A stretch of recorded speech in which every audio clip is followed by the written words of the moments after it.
Hello guys, आज हम ester के वीआई की करेंगे 2024 के टॉपिक वाइज करेंगे। ठीक है, पीजीटी केमिस्ट्री के।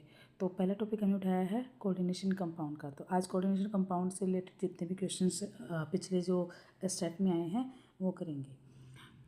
कोऑर्डिनेशन कंपाउंड जो है बहुत ही इम्पोर्टेंट टॉपिक है और बहुत ईजी भी है। इसमें से ना 5-6 क्वेश्चंस आते ही आते हैं। इसमें भी 7 क्वेश्चन आए हुए हैं, 7 क्वेश्चन कम नहीं होते और इजी हैं बहुत। ठीक है, तो आज मैं स्टार्ट कराती हूँ। कोऑर्डिनेशन कंपाउंड का पहला क्वेश्चन क्या रखा था? पहला क्वेश्चन दिया था, which of the following complex possesses sp3d2 hybridisation. देखो, sp3d2 हाइब्रिडाइजेशन का क्या मतलब है? यहाँ पे sp3d2 हाइब्रिडाइजेशन का मतलब है कि जो d ऑर्बिटल है वो हमारा आउटर ऑर्बिटल कॉम्प्लेक्स वाला, आउटर ऑर्बिटल जो हो कॉम्प्लेक्स बनता है ना, उसकी हाइब्रिडाइजेशन होती है। आउटर ऑर्बिटल कॉम्प्लेक्स तक कब बन सकते हैं? मीन्स हमारे हैं स्ट्रॉन्ग फील्ड लिगेंड होंगे वो बना सकते हैं। अब अगर मैं कोबाल्ट की अगर मैं बात करती हूँ तो इसके इलेक्ट्रॉनिक कॉन्फ़िगरेशन क्या होती है? 4s2 3d7। ठीक है, और यहाँ पे देखो हर कॉम्प्लेक्स के ऊपर जो चार्ज दे रखा है उसके अकॉर्डिंग कोबाल्ट यहाँ पे हर चारों के चारों ऑप्शन में +3 ऑक्सीडेशन स्टेट दिखाएगा यहाँ पे। तो कोबाल्ट +3 ऑक्सीडेशन स्टेट अगर दिखाता है तो यहाँ पे हमारे पास डी ऑर्बिटल कितने होंगे? 3d6। ठीक है, ऑर्बिटल में कितने इलेक्ट्रॉन रहेंगे? 3d6। ठीक है, तो अगर मैं डी ऑर्बिटल में इलेक्ट्रॉन फिल करने की कोशिश करूँ तो ऐसे कुछ रहेंगे 1 2 3 4 5 और यहाँ पे पेयरिंग 6। ठीक है, अब देखिएगा, देखो ऑप्शन 2 में, 3 में और 4 में ये तीनों के तीनों ऑप्शन जो हैं आपके स्ट्रॉन्ग फील्ड लिगेंड के हैं। तो स्ट्रॉन्ग फील्ड लिगेंड वाले यहाँ पे पेयरिंग करवा देते हैं तो हमारे पास जो इनर का ही डी ऑर्बिटल है उसके 2 ऑर्बिटल खाली मिलेंगे। इनर डी ऑर्बिटल के 2 ऑर्बिटल हमारे पास खाली रहेंगे। तो इन तीनों की इन तीनों की हाइब्रिडेशन क्या हो जाएगी? D2sp3। ठीक है, क्योंकि ये तीनों के तीनों लिगेंड क्या हैं? आपके स्ट्रॉन्ग फील्ड लिगेंड्स हैं। अगर मैं बात करती हूँ ऊपर वाले की, ऑप्शन नंबर 1 की, इस केस में देखो जो फ्लोरीन होता है वो क्या होता है? हमारा वीक फील्ड लिगेंड है। और वीक फील्ड लिगेंड क्या करता है? पेयरिंग नहीं कराता, वो हमेशा फिर बाहर वाले डी ऑर्बिटल्स को यूज़ करता है हाइब्रिडाइजेशन के अंदर। तो इसकी हाइब्रिडाइजेशन आ जाती है sp3d2। तो इसका आंसर हो जाएगा हमारा 1। ठीक है, अब हम आगे चलते हैं। आगे देखो, आगे जो है आपका IUPAC से है, ये IUPAC नोमेनक्लेचर से है। ठीक है, नोमेनक्लेचर दे रखा है इसने। सबसे पहले हम नोमेनक्लेचर में क्या देखेंगे? ट्रिस इथेन 1,2 डायमाइन, मतलब लिगेंड्स दे रखा है इथेन 1,2 डायमाइन, इथाइलिन डायमाइन भी बोल सकते हैं इसको। तो इथेन 1,2 डायमाइन कितने हैं? 3। ठीक है, ट्रेस लिखा हो तो कितने हो गए? 3। कोबाल्ट हमारा क्या हो गया? मेटल हो गया। कोबाल्ट 3 दिखा रखा है यहाँ पे, तो इस 3 का मतलब है कोबाल्ट की ऑक्सीजन स्टेट क्या है? 3। तो कॉम्प्लेक्स कुछ ऐसा बना हमारे पास। और हमें पता है कि जो हमारा EN है, मतलब इथाइलिन डायमाइन है, ये क्या है? हमारा न्यूट्रल है। इसका चार्ज कितना होता है? 0 है। लेकिन ओवरऑल जो हमारा कॉम्प्लेक्स बन रहा है उसके ऊपर चार्ज कितना है?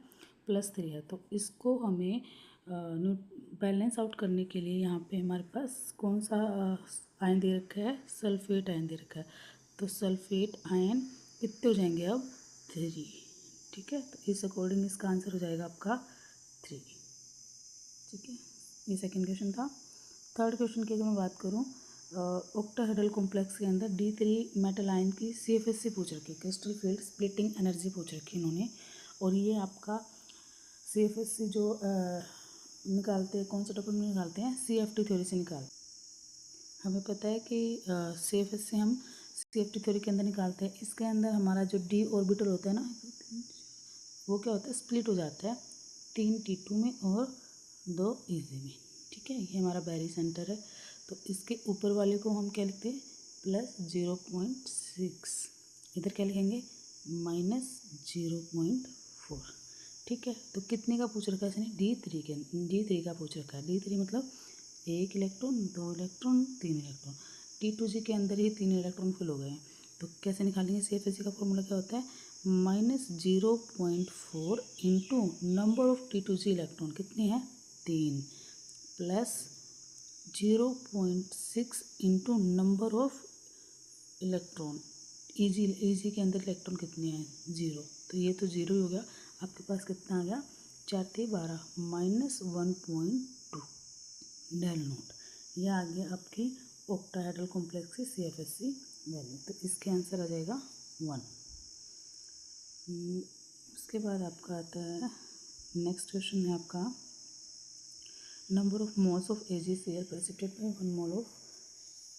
ओके, इसमें पूछ रखा है कि उन्होंने एक कॉम्प्लेक्स दिया है कोबाल्ट और NH3 4 Cl2 और फिर chlorine with access of AgNO3। तो ये पूछ रहा है कि AgCl कितने mole of precipitate, number of moles of precipitate AgCl के मिलेंगे यहाँ पे। देखो हमें पता है ये जो कॉम्प्लेक्स होता है हमारा, अगर हम इसको ब्रेक करते हैं तो कैसे टूटता है, CONS3 4 Cl2 पॉजिटिव और Cl नेगेटिव अलग से टूटता है। तो जो आपका ये बाहर वाला जो Cl है ना, यही सिर्फ आयोनाइज होता है, यही सिर्फ फ्री रहता है रिएक्शन करने के लिए। ये जो अंदर वाले जो Cl है ना, आपके जो अंदर वाले Cl हैं ये वाले, ये क्या करते हैं, रिएक्शन में पार्टिसिपेट नहीं करते। तो बाहर कितने Cl है, एक ही Cl है, तो एक ही प्रेसिपिटेशन मिलेगी यहाँ पे। तो इसका आंसर हो जाएगा 1। ठीक है, आगे हम बात करते हैं क्वेश्चन नंबर 119 की। इसमें पूछ रखा है इसने कि बताओ इनमें से, इस क्वेश्चन में पूछा हुआ इन्होंने कि कौन सा कॉम्प्लेक्स जो है वो ज्योमेट्रिकल आइसोमर शो नहीं करता है।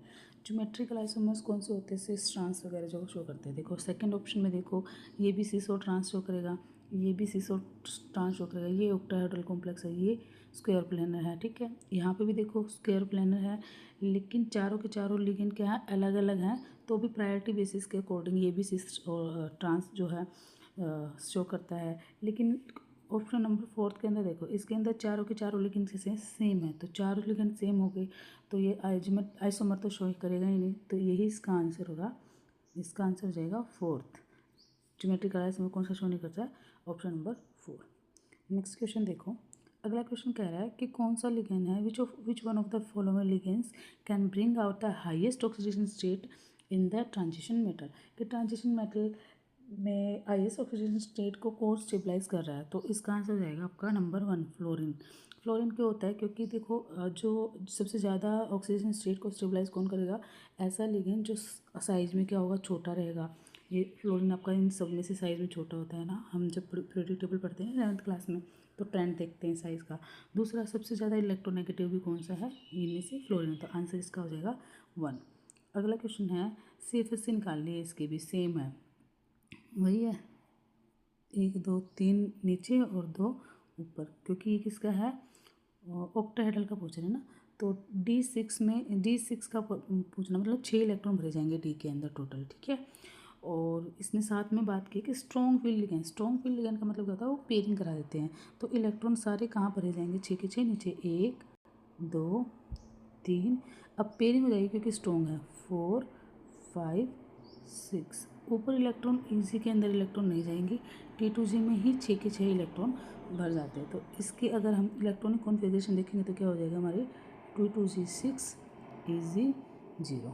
ठीक है, तो इस हिसाब से इसके हम अगर CFSC निकालना चाहेंगे तो क्या हो जाएंगे, यहाँ पे मैंने क्या बताया था आपका -0.4 और ऊपर क्या है +0.6।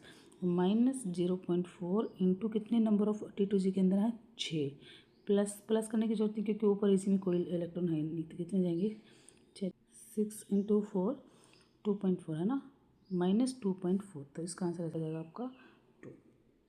ठीक है, ये हो गया आपके टोटल 6 क्वेश्चंस हैं आपके, 1 2 3 4 5 6 7। हाँ जी, टोटल 7 क्वेश्चंस हैं आपके कोऑर्डिनेशन कंपाउंड से।